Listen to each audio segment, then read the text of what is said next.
है ना, कथा चल रही है ठीक है, जहाँ चल रही है ठीक है, वो सुन ले पूरा टाइम। कल क्या सुना था वो हमें पता नहीं है, आज जितना सुन लिया ठीक है। वहां पर जिज्ञासु श्रोता है, वो तो हर चीज को दिमाग में, जैसे कंप्यूटर दिमाग सब चीजें को कंट्रोल करके रखता है, वैसे ही लोगों के पहले दिमाग थे। तो जो जो बातें कही जा रही है वो एक एक करके फिट होती जा रही है। ये बात ऐसी कही थी, वो ऐसी कही थी। कल हमें सुनाया था कि शांतनु के 2 पुत्र हुए हैं, विचित्रवीर्य और चित्रांगद, दोनों मारे गए। उसके बाद भीष्म को कहा कि तुम राजगद्दी पर बैठ जाओ, तो भीष्म ने मना कर दिया। भीष्म ने कहा कि मैंने संकल्प ले रखा है कि मैं आजीवन ब्रह्मचारी रहूंगा। तो फिर वेदव्यास जी बीच में टपक पड़े कि वेदव्यास जी के द्वारा नियुक्त संतान पैदा हुई है। तो ये सब झमेला है क्या? अब विस्तार पूर्वक थोड़ा सा रुके जाएगा, विस्तार पूर्वक अब प्रश्न पूछे। सबसे पहले पूछा कि सत्यवती केवट जाति की थी, तो राजा शांतनु के साथ इसका विवाह कैसे हुआ? क्योंकि अब सत्यवती का जो पूरा कहानी है वो अब जुड़ी है कि शांतनु और सत्यवती से 2 पुत्र हुए, विचित्रवीर्य और चित्रांगद। तो वो सत्यवती के गर्भ से कैसे पैदा हो गए? कहाँ ये मत्स्यगंधा, कहाँ ये निषाद राज की कन्या, और कहाँ राजा शांतनु जो ययाति वंश के हैं? पहला प्रश्न ये। दूसरा प्रश्न पूछा कि शांतनु की प्रथम पत्नी कौन थी जिससे भीष्म पितामह पैदा हुए हैं, वो कौन सी पत्नी थी, उसकी भी कथा हमें बताओ। तीसरा प्रश्न पूछा कि जो पहली पत्नी थी, हमने सुना कि उसने अपने 7 बच्चों को खुद ही मार डाला, एक एक करके गंगा जी में डाल देती थी। तो कहीं पर वर्णन आया कि वो अष्टवसु थे, तो वो कौन थे, उसकी कथा भी हमें बताओ। फिर चौथा प्रश्न पूछा कि भीष्म के होते हुए भी जो बड़ा बेटा है भीष्म पितामह, उसके बाद ये विचित्रवीर और चित्रांगद क्यों गद्दी पर बैठे? बैठना तो भीष्म पितामह को चाहिए था, जो बलिष्ठ भी थे, बड़े भी थे, ज्ञानी भी थे, सब कुछ भीष्म पितामह के अंदर समाई था, तो वो क्यों गद्दी पर नहीं बैठे? पांचवा प्रश्न पूछा कि सत्यवती में भीष्म को राजा क्यों नहीं बनाया? प्रश्न वही है कि सत्यवती अगर चाहती तो बना देती, लेकिन सत्यवती ने कल की कथा में निवेदन किया था भीष्म पितामह से कि आप गद्दी संभालो, लेकिन नहीं संभाली। पराक्रमी भीष्म ने विवाह क्यों नहीं किया? आजकल के विवाह तो मनपसंद से होते, पहले स्वयंवर से होते थे। स्वयंवर यानी स्वयं की इच्छा से कन्या वर को चुनती थी। सनातन धर्म इसलिए विस्तार है, कन्या को पूरा अधिकार होता था कि वो अपनी इच्छा अनुसार पति को चुने। पति कैसा हो उसके लिए परीक्षा दी जाती थी। कहीं पता चल रहा कि पति ऐसा बेचारा कि पत्नी ही सबसे लड़ती झगड़ती रहती है, पति की तो आवाज ही नहीं खुलती है ना, और सबकी बुरी फिर पत्नी बने, तो परीक्षा ली जाती थी। मां जानकी की कथा याद है ना? मां जानकी के लिए धनुष यज्ञ इसीलिए रखवाया था, विगत वर्ष मैंने सुनाया था, बड़ा पावन प्रसंग है। मां जानकी की वीरता को देख करके मां सुनैना की भी आंखें की फटी रह गई। जो धनुष रखा हुआ था राजभवन में, जिसको भगवान राम ने तोड़ा, भगवान शिव का धनुष, उसको उठाने के लिए हजारों राजा इकट्ठे आए और किसी से हिला नहीं। तो उसकी आप शक्ति देखो, कितना वजनदार धनुष था।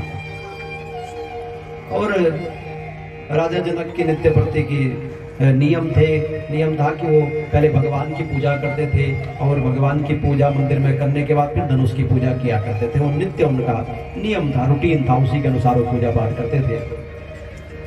तो एक दिन की बात, जो बासी फूल उसको उठाने की ड्यूटी मां सुनैना की थी। तो सुनैना जी को ध्यान रहा नहीं, तो मां जानकी को कह दिया कि जानकी तू जा करके फूल उठा के आ, धनुष के नीचे जो पड़े होंगे, जो वहां पर चढ़ाए हुए कल के। तो मां जानकी ने देखा कि जो धनुष है उसके नीचे एक कपड़ा बिछा रखा और बहुत गंदा हो गया है। तो मां जानकी की ताकत आप देखिए कि मां जानकी ने बाएं हाथ से धनुष को उठा करके रखा और दाहिने हाथ से कपड़ा भी बिछा दिया। तो ताकत देखिए कि मां जानकी की ताकत कितनी थी, उनके अंदर शक्ति कितनी, शक्ति ही है, शक्ति ही स्वरूपा है। और इस बात को सुनैना जी अंदर से देख रही थी, आंखें फटी की फटी रह गई।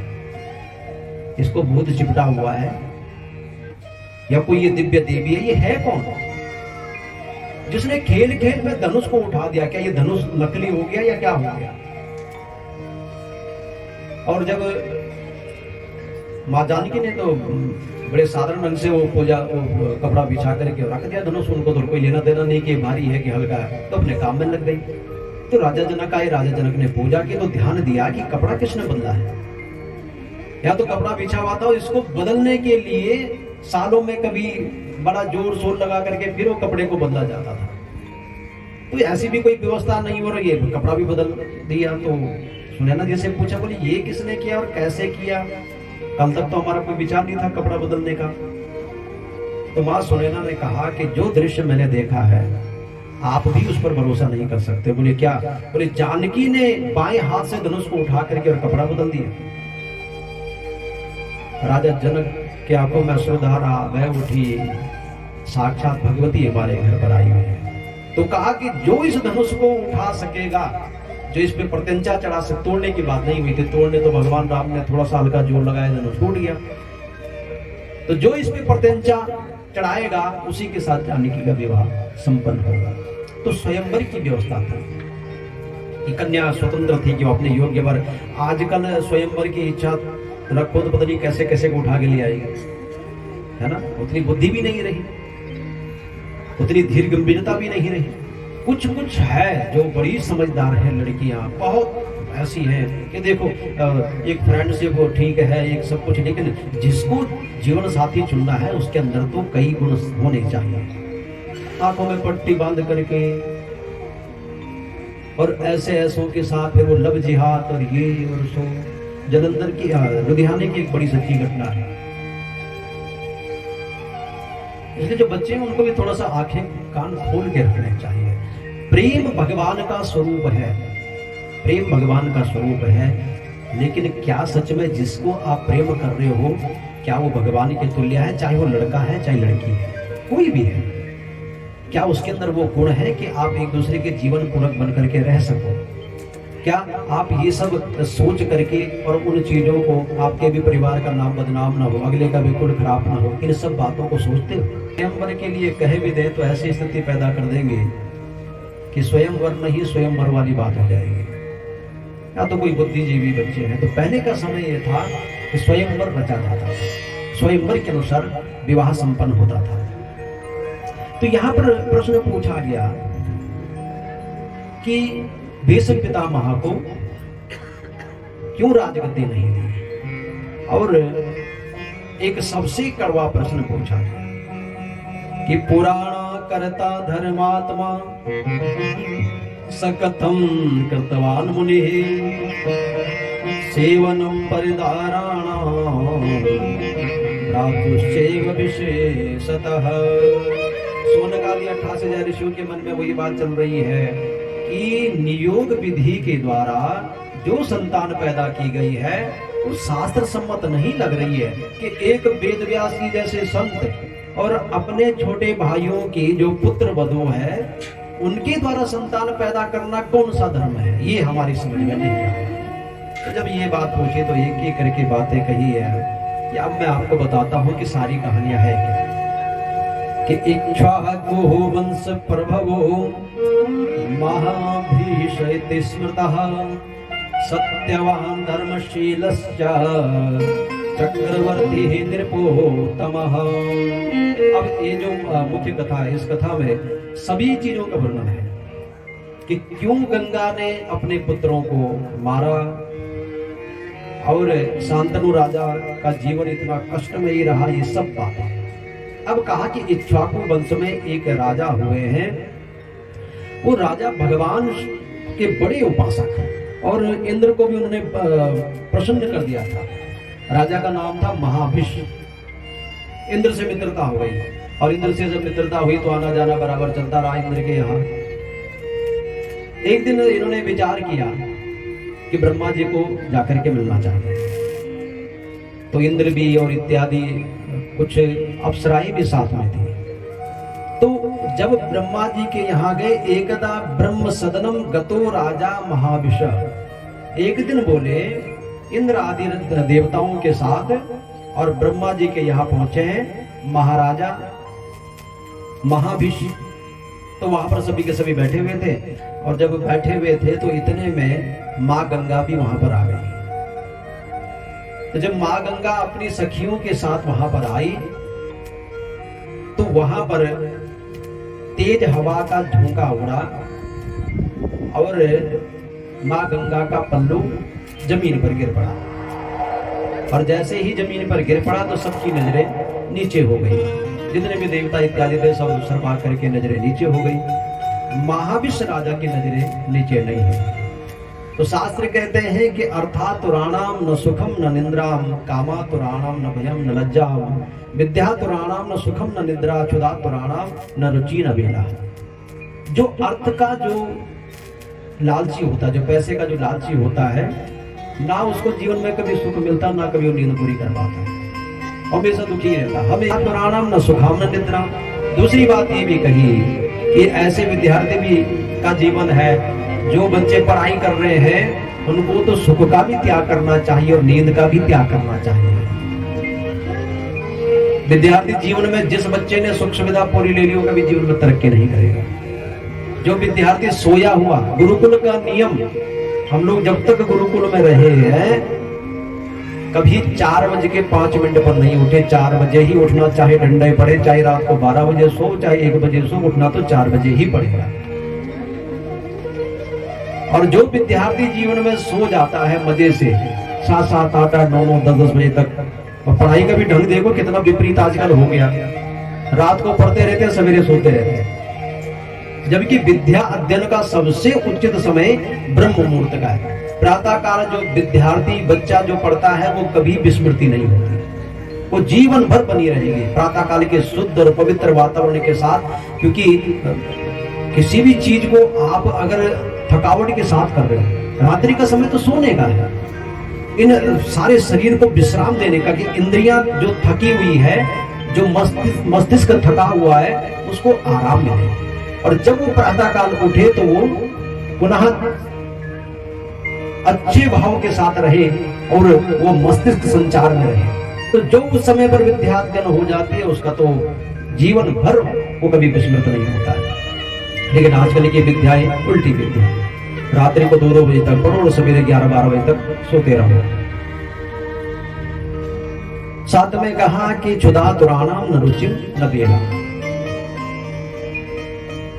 जिस व्यक्ति को भूख है वो कभी ये नहीं देखेगा कि ये स्वादिष्ट है या नहीं है, क्या समय है क्या नहीं है, उसने तो अपना पेट पहले भरना है, बाकी चीज बाद में देख लेंगे।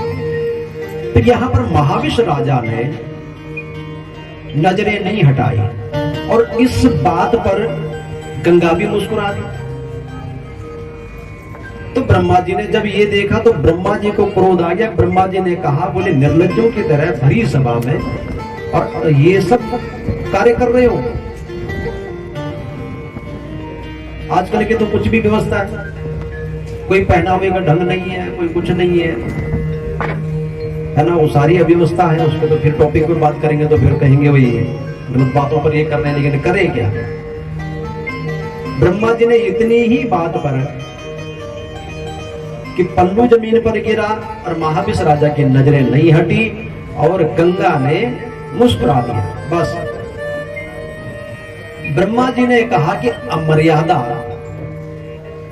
पति पत्नी ठीक है, हास परिहास करे एक कमरे के अंदर करे, लेकिन अगर ये कहीं नहीं हम तो पति पत्नी है, जहां मर्जी हास परिहास करें, तो वो अभद्रता है, वो संस्कृति नहीं है। तो ब्रह्मा जी ने कहा अगर तुम ही ये चीजें करोगे तो दुनिया को क्या संदेश दोगे, और श्राप दे डाला उसी क्षण महाविष्णु राजा को भी और गंगा को भी। कहा जाकर के मनुष्य योनि में पैदा हो जाओ।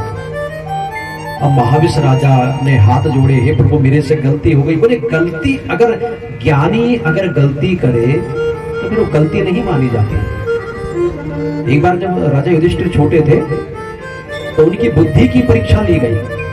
4 जातियों के लोगों को खड़ा किया गया जिन्होंने एक ही अपराध किया था। तो जैसे जैसे जाति थी वैसे वैसे दंड ज्यादा दिए गए और सबसे कठिन मृत्यु दंड की सजा युधिष्ठिर जी ने ब्राह्मण को सुना दी। तो सारी सभा हकबक रह गई। सारी सभा कहती है, बोली ये क्या बात हुई, पाप कर्म एक है तो उसकी सजा अलग अलग क्यों। राजा युधिष्ठिर ने सबके समक्ष कहा कि अगर ब्राह्मण ही गलत काम करेंगे जो दुनिया को समझाने वाले हैं तो फिर औरों का क्या होगा। ये बुद्धिजीवी है, शास्त्र पढ़ा हुआ ब्राह्मण है, ज्ञानी ध्यानी है, ये मुख है। अगर यही ये कार्य करेगा तो दूसरों को क्या उसका संदेश जाएगा। इसलिए इसके लिए चौगुनी सजा होनी चाहिए। तो कहा अगर तुम लोग ही ऐसा करोगे तो लोगों को संदेश अच्छा नहीं जाएगा। इसलिए मर्त्यलोकेश भूपाला जन्म प्राप्या पुनर्दिवम, पहले बोले मनुष्य लोक में जाओ और मनुष्य लोक में जाकर के तुम जब इस पाप के प्रायश्चित को कर लोगे तब तुम्हें मनुष्य जन्म की प्राप्ति होगी। एक बात और, सनातन धर्म साम दाम दंड भेद की नीति अपनाता है। जिस घर में सब अपने अपने मर्जी के मालिक हो जाते हैं ना, कभी भी वो घर शांति प्रिय नहीं रह सकता है।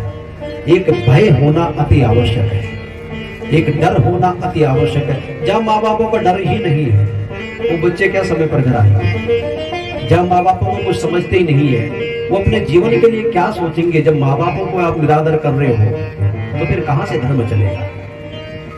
इसलिए सामदान दाम दंड भेद, पहले के लोग बड़ा भय करते थे क्योंकि कुटाई भी उसी ढंग से होती थी। एक बार गलत काम करे तो उसे हाथ पैर तोड़ के रख देते थे, कहते बिगड़ने से मर जाना अच्छा है। और आजकल की ऐसी परिस्थिति कि एक थप्पड़ मारो ना सारा मोहल्ला इकट्ठा कर देता है बच्चा। तो इस दंड को स्वीकार करके राजा महाविष ने कहा कि प्रभु मेरे ऊपर एक कृपा करो कि आप भेज तो रहे हो, लेकिन एक मेरी आपसे विनती ये है कि आप मुझे अच्छे वंश में भेजना। अच्छे वंश में मेरा जन्म हो, बस वही सबसे बढ़िया है। तो उस समय पर ययाति वंश चल के आ रहा था और उस समय पर राजा थे प्रतीप जी महाराज। प्रतीप जी पांडव वंशों के परदादा है, वृद्ध परदादा।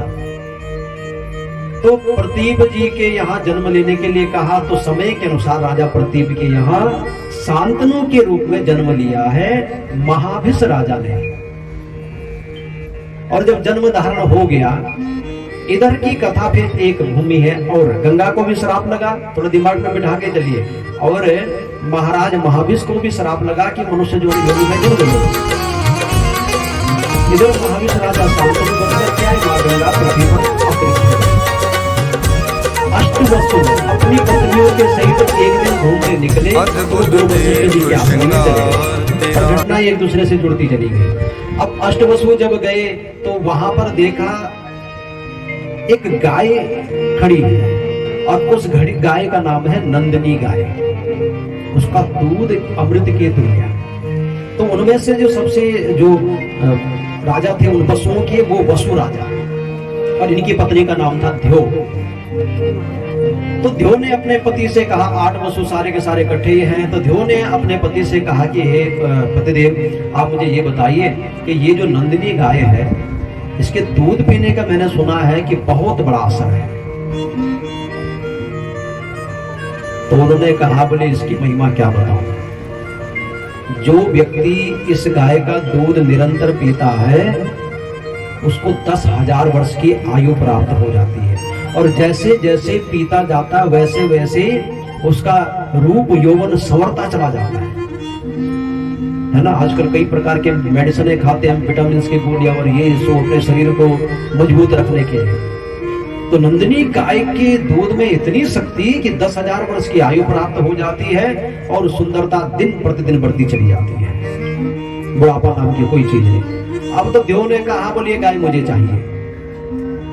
तो इधर वसु राजा ने बड़ा समझाया कि देखो ये गुरु वशिष्ठ की गाय है। गुरु वशिष्ठ कोई साधारण ऋषि नहीं है ना, वो देंगे और अगर हमने चुरा लिया तो फिर उसके बदले क्या होगा, वो भगवान ही मालिक है। तो स्त्री हट है, कहा मानने वाली, कहा बोले आप जो मर्जी करो, आप ये गाय तो लेकर के दो। तो बाकी जो 7 जो वसु थे उन्होंने कुछ नहीं कहा, लेकिन 8वें इस वसु ने और वशिष्ठ जी की गाय को चुरा लिया। वशिष्ठ जी को जब ये पता चला तो वशिष्ठ जी क्रोधित हो गए और श्राप दिया कि अयोतायु भवेर्नूनम सदैवागत यौवना तस्मा सर्वे जनिष्यन्ति मानुषेषु न संशयः। गुरु वशिष्ठ जी कहते हैं तुमने इस गाय की चोरी की है, मैं तुम्हें श्राप देता हूं, तुम सब के सब मनुष्य योनि में चले जाओ। अब सब वसु भगवान गुरु वशिष्ठ के चरणों में गिर पड़े, बोले हमसे अपराध हो गया और इसलिए आप हमें क्षमा करो। तो गुरु वशिष्ठ ने कहा कि देखो तुम सातों ने तो कोई अपराध नहीं किया है, लेकिन इस वसु ने, जो वसु राजा है, इसने सबसे बड़ा अपराध किया, गाय का हरण करना, गाय की चोरी करना, ये तो महापापों में है। आप किसी का चोरी का धन भी कहीं तक हजम कर सकते हो, हजम हो जाएगा। आप किसी ब्राह्मण की भी वृत्ति हरण करते हो, शायद वो हजम हो जाए, लेकिन गाय का पैसा कभी हजम नहीं होता है। गाय का पैसा सबसे खतरनाक पैसों में से है। सब कुछ आप किसी आश्रम को भी लूट लो चल जाएगा, मंदिर को भी लूट लो, कहीं ना कहीं शायद प्रायश्चित हो जाएगा, लेकिन गौशाला के पैसे या गौ के पैसे आपने खा लिए तो फिर आपका वंश कोई नहीं रोक सकता खत्म होने के लिए। गौ माता की महिमा ही अपार है। और तुमने गाय का हरण कर लिया, गाय की चोरी कर ली। राजा नृग की कथा आती है कि एक बार अहंकार में ही कह दिया था ब्राह्मण को कि हे ब्राह्मण, तुम ये गाय के लिए रोते हो, जाओ जितनी मर्जी गाय लेकर के जाओ। तो राजा नृग को ब्राह्मण ने कहा था कि देख राजा नृग, अपने आप को अहंकारी मत बना, गौदान करना भी भाग्य की बात है। 2 दान ऐसे दान हैं जिन दानों की कोई कीमत नहीं, एक कन्यादान, एक गौदान, ये तो किस्मत से ही प्राप्त होते हैं। और तो उसके ऊपर अहंकार कर रहा है और कह दिया कि जा, अहंकार कर रहा है, नृग की योनि में जन्म ले, और गिरगिट बन गया था। राजा नृग गिरगिट की योनि में आ गया। तो गुरु वशिष्ठ ने कहा कि इसने तो गाय चुराई है, इसलिए इसको पूरे जन्म, पूरा यार एक मनुष्य जन्म इसको पूरा ही झेलना पड़ेगा। अब इन अष्ट वसुओं की कथा प्रारंभ होती है माँ गंगा के साथ। ये सब के सब गए और माँ गंगा से कहा कि आप हमारी पर एक कृपा करें, हमें श्राप लगा है मनुष्य जन्म में जाने का, और आपको भी श्राप लगा है, तो आप एक काम करो माँ, आप ही हमें पुत्र के रूप में स्वीकार करो और जल्दी से जल्द। महाराज शांतनु वन में घूमने के लिए निकले हैं, और जब वन घूमने के लिए निकले तो माँ गंगा के ऊपर इनकी नजर पड़ी। तो जब माँ गंगा के ऊपर नजर पड़ी, देवी भागवत में वर्णन किया गया कि माँ गंगा ने अपना परिचय नहीं दिया कि मैं कौन हूं। तो माँ गंगा की उस सुंदरता पर शांतनु राजा आसक्त हो गए। अब राजा शांतनु एक साधारण मनुष्य के रूप में आए, लेकिन माँ गंगा तो माँ गंगा है।